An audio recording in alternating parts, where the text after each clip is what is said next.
Con muchísimo gusto, yo soy Ethel Soriano. Gracias por acompañarnos en Bien y Saludable.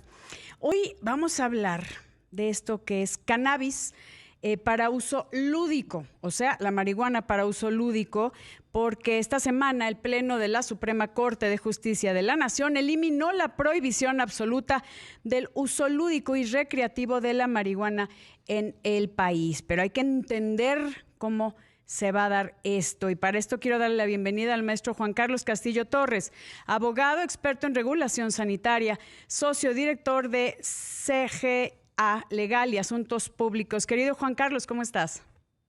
¿Cómo estás, Ethel? Pues muy contento de estar aquí otra vez en tu programa y con tu audiencia. Un placer siempre recibirte para hablar de este tema que hay mucha desinformación, hay muchas dudas. Entendemos que la Secretaría de Salud va a expedir permisos, que eso necesitamos entenderlo y que tú nos expliques, a las personas que quieran usar marihuana recreativa. Sí, sí, en efecto.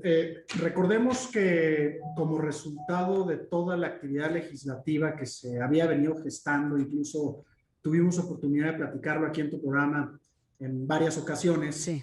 que tenía como objetivo regular los otros usos que no estaban hasta cierto punto regulados por las normativas sanitarias, resultado de aquel reglamento que se publicó el 12 de enero pasado, conformado en términos médicos y de investigación y dependiente de la Ley General de Salud. Los demás usos estaban pendientes y estaban siendo discutidos en el Congreso de la Unión para poder darle mucho más certeza jurídica a aquellas personas que querían beneficiarse de esos usos, resultado también de una serie de resoluciones que la Suprema Corte de Justicia de la Nación había ya expedido en años anteriores, Sí. que incluso habían conformado jurisprudencia y que al día de hoy no había claridad para saber cuáles iban a ser las métricas y las reglas para poder usar el cannabis, sobre todo para uso adulto, para uso recreativo, que era lo que se estaba esperando y lo que en aquel momento había resuelto el máximo tribunal, en donde consideraron que prohibir el uso personal del cannabis era violatorio del libre desarrollo de la personalidad. Entonces, en toda esta tracción que estaba pendiente y que estaba todavía discutiéndose en el Congreso, dado una serie de prórrogas incluso que se habían dado, recordemos que hubo una prórroga originalmente solicitada por el Congreso a principios del 2020, cuando concluyó el periodo ordinario de sesiones en ese momento, que era en abril. Luego se solicitó una segunda prórroga en diciembre de 2020, concluyendo también ese periodo ordinario de sesiones. Y el último periodo, cuyo plazo había ya establecido como máximo la Corte, era justamente el 30 de abril pasado. Entonces, el Congreso de la Unión, ni el Senado ni la Cámara de Diputados lograron concretar una legislación, y es la razón por la cual la Suprema Corte de Justicia inicia, a petición de una de las ministros de las salas, que es la ministro Piña, establece la Declaratoria General de Inconstitucionalidad, misma que fue discutida y avalada el lunes pasado a través del Pleno de la Corte. Recordemos que una de las condiciones para poder aprobar este tipo de acciones cuyas atribuciones son exclusivas, constitucionales de la Suprema Corte de Justicia de la Nación, tenía que haberse aprobado a través de una mayoría calificada, que significa 8 de un total de 11 ministros. Y fue el 80, ¿no? Lo que sucedió efectivamente. Logró que la Suprema Corte de Justicia de la Nación, a través de su pleno, declararan que la prohibición al uso personal, al uso adulto del cannabis o el uso recreativo fuera inconstitucional, como resultado de todos los antecedentes que ya existían, ¿no? Entonces, la instrucción... Sí, adelante. Te voy a preguntar ahorita que acabes. Gracias. La instrucción que genera la Corte es justamente que los organismos facultados para ello, es decir, el propio Congreso, legisla al respecto. Es decir, sí hay una permisibilidad decretada por el máximo tribunal. Sin embargo, todavía hace falta la conjunción y que se gesten las políticas públicas sanitarias que están pendientes y que han estado pendientes para que se puedan materializar en reglas claras cómo se va a permitir ese uso del cannabis para fines adultos. Sí. Está la instrucción a la COFEPRIS, en teoría, para que ellos sean quienes expidan estos permisos individuales con una serie de requisitos que deberán de cumplir a las personas que deseen utilizar el cannabis para uso adulto.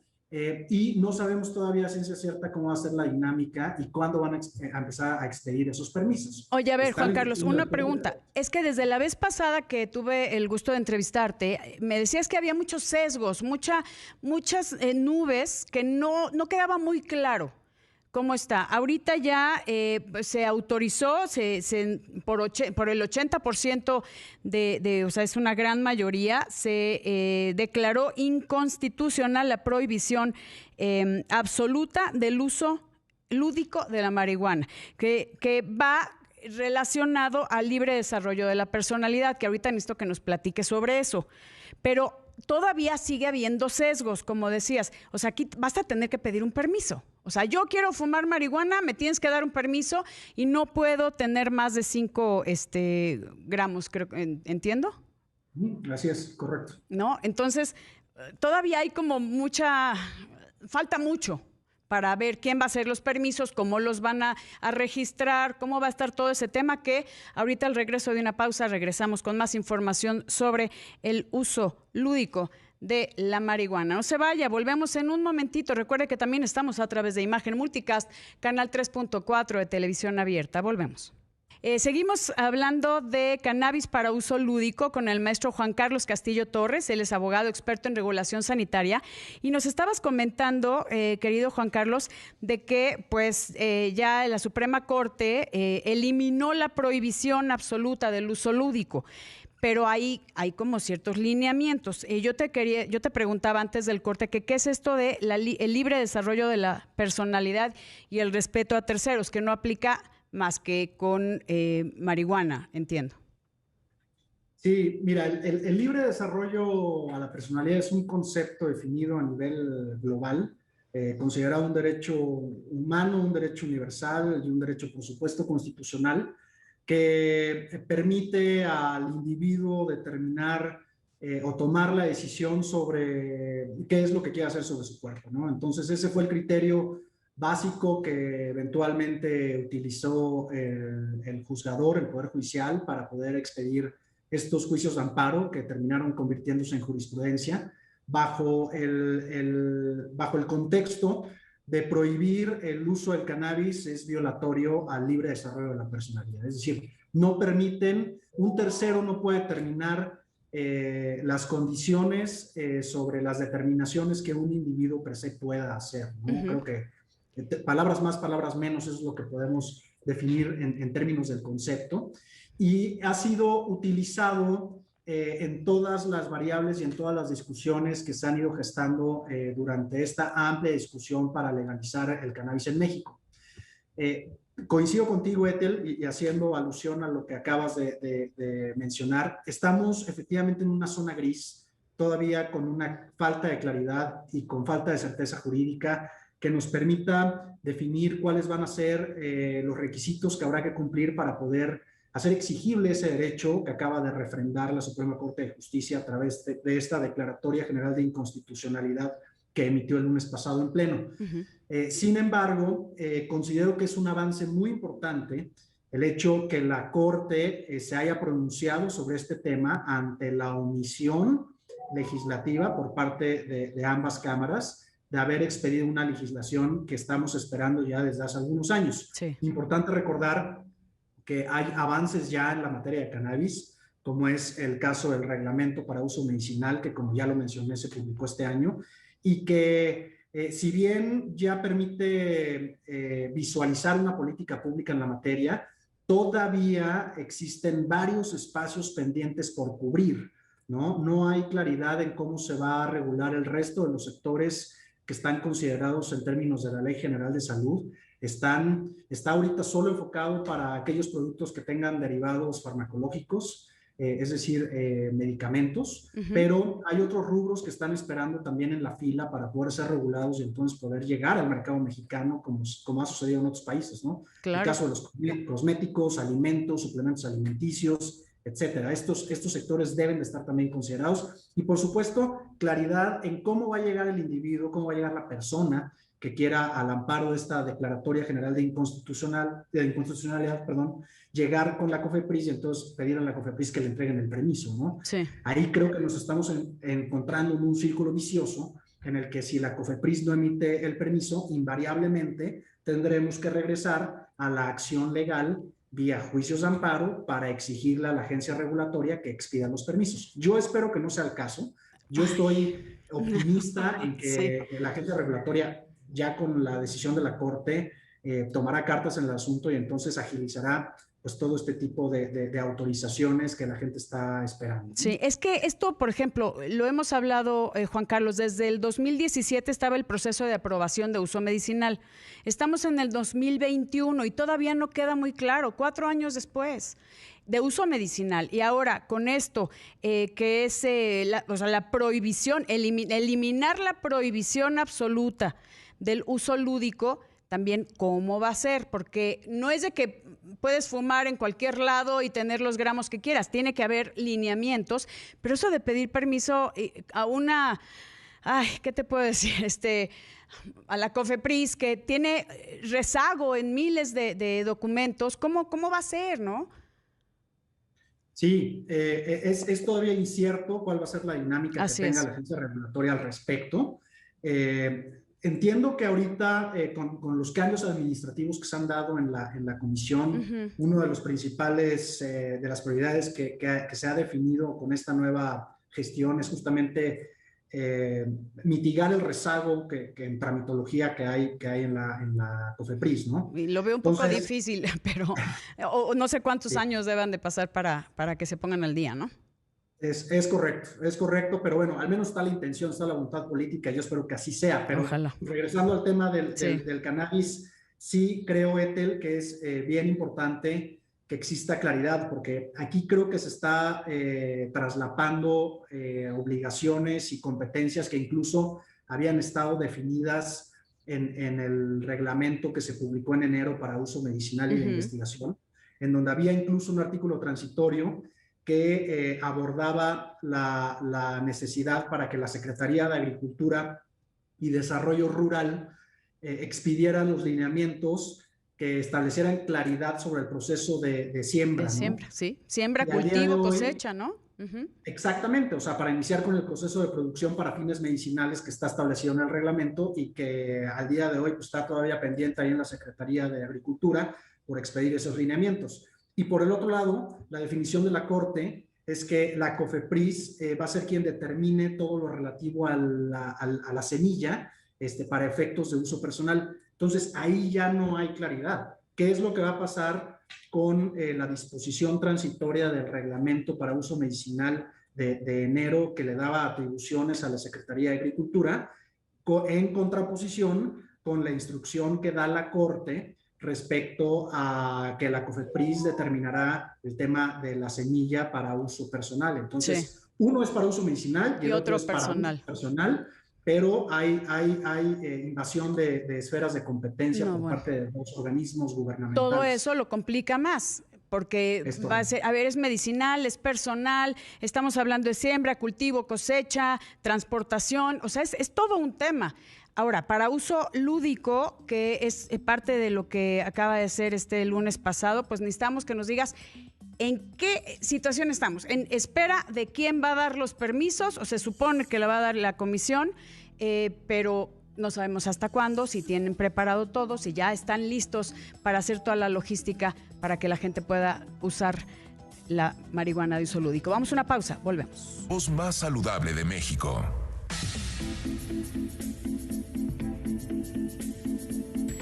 Platicando con el maestro Juan Carlos Castillo Torres, abogado experto en regulación sanitaria, acerca de cannabis para uso lúdico. Yo te preguntaba ahorita, o sea, ¿qué estamos esperando ahorita? Ya se aprobó la prohibición, bueno, se eliminó, mejor dicho, la prohibición absoluta del uso lúdico. No, ojo, nada más para que quede claro, no quedaron sin efecto los artículos que sancionan con penas de prisión la posesión sin autorización de más de 5 gramos de marihuana, así como el narcomenudeo y el narcotráfico, para que no se hagan bolas. 5 gramos, pero necesitamos permiso. Pero, ¿en cuánto tiempo será esto? Como bien lo mencionas, Ethel, en efecto, la determinación de la Corte está enfocada sobre temas muy puntuales, es decir, así no puede haber más, no se puede portar más de 5 gramos, pero además no aplica este tipo de resoluciones para otras sustancias que no sean derivados del cannabis, porque el espectro de la resolución y de la consecuente declaratoria general de inconstitucionalidad de la Corte es exclusivamente para cannabis. Pero además existe una serie de limitantes, ¿no? Evidentemente los permisos los pueden solicitar aquellas personas que tengan capacidad legal para poderlo hacer, personas mayores de edad que tengan esa capacidad de uso y de goce, que puedan adquirir derechos y obligaciones. No puede, es decir, existe el tratamiento para otro tipo de productos considerados como drogas. Para el caso, no se puede conducir ni vehículos ni motores de maquinaria pesada. Que le llaman, exacto, material pesado, bajo los influjos de los efectos que pueda provocar el cannabis para aquellas personas que hagan el uso recreativo. No debe de haber afectación a terceros, no se puede hacer en lugares públicos, por supuesto, mucho menos donde haya menores de edad, porque el legislador y el regulador algo que han procurado es efectivamente evitar que este tipo de disposiciones permitan un acceso más fácil a los grupos vulnerables, como es el caso de los menores de edad, ¿no? Sí. Por eso yo he peleado mucho el tema del concepto lúdico, el concepto adulto. El concepto de entretenimiento, ¿no? Recreativo. Y bueno, pues básicamente cualquier actividad que pueda poner en riesgo a otras personas está totalmente prohibido. ¿Cómo pensamos nosotros que puede ser la autorización ante COFEPRIS? ¿Y en cuánto tiempo? También, Juan Carlos, ¿en cuánto tiempo? No hay una claridad, Ethel, respecto al tema de la respuesta que debe tener COFEPRIS para poder atender una solicitud. No hay esa precisión, por eso regresamos al tema de esta zona gris, de la falta de certeza jurídica para la sociedad respecto a en cuánto tiempo se lo van a resolver. Uno a lo mejor puede llegar, someter, como lo planteaba yo hace un momento, en la solicitud, llenar los requisitos, cumplir con los requisitos que establezca la COFEPRIS, y de pronto a lo mejor la COFEPRIS no responde, ¿no? Entonces no hay todavía esa certeza sobre si hay que esperar la respuesta y la autorización por parte de la COFEPRIS, que en estricto sentido debe de ser así, o en su caso bastará a lo mejor con dar un aviso y entonces establecer que uno es mayor de edad, que es el domicilio, y que los fines del uso pues, será de uso adulto, de uso recreativo. Sí. Todavía falta que la COFEPRIS se pronuncie al respecto, y por supuesto falta que el Congreso retome este tema, espero, en el siguiente periodo ordinario de sesiones, para que puedan lograr una legislación robusta. Es decir, ahorita estamos hablando que es una determinación paliativa. Yo como abogado celebro, por supuesto, la determinación de la Corte. Son pasos, ¿sí? Sí, y que la Corte haya hecho el ejercicio de sus atribuciones respecto a esta declaratoria. Sin embargo, creo que estamos en la misma situación en la que nos encontrábamos cuando tuvimos a lo mejor la última entrevista, Ethel, en donde decíamos, oye, pues sí, ya tenemos un reglamento para uso medicinal, pero pues por supuesto tenemos que ver cómo se discute en el Congreso. Estamos en el mismo estatus, ¿no? Sí, con un reforzamiento institucional, judicial por parte de la Corte, refrendando que la prohibición es inconstitucional, de la que ya se había pronunciado previamente. Sí. Entonces, ahora yo lo que esperaría es que esto motive la discusión por parte de todos los actores involucrados, y me refiero al Congreso, por supuesto, pero también a todas las autoridades del Ejecutivo que aún están pendientes por emitir algún tipo de discusión, para empezar a materializar esto, ¿no? Mira, ya se abrió esto, ya hay un gran avance, pero falta ver toda la logística y cómo se va a dar de la medicinal y también la cannabis para uso lúdico, pero hay un gran avance y te pedimos, querido Juan Carlos, que nos mantengas informados de todo esto y te agradezco muchísimo que hayas tomado esta comunicación. Como siempre corremos en este programa, pero te agradezco muchísimo. Gracias. Muchísimas gracias. Yo soy Ethel Soriano y por favor, para estar bien y saludable, cuídese.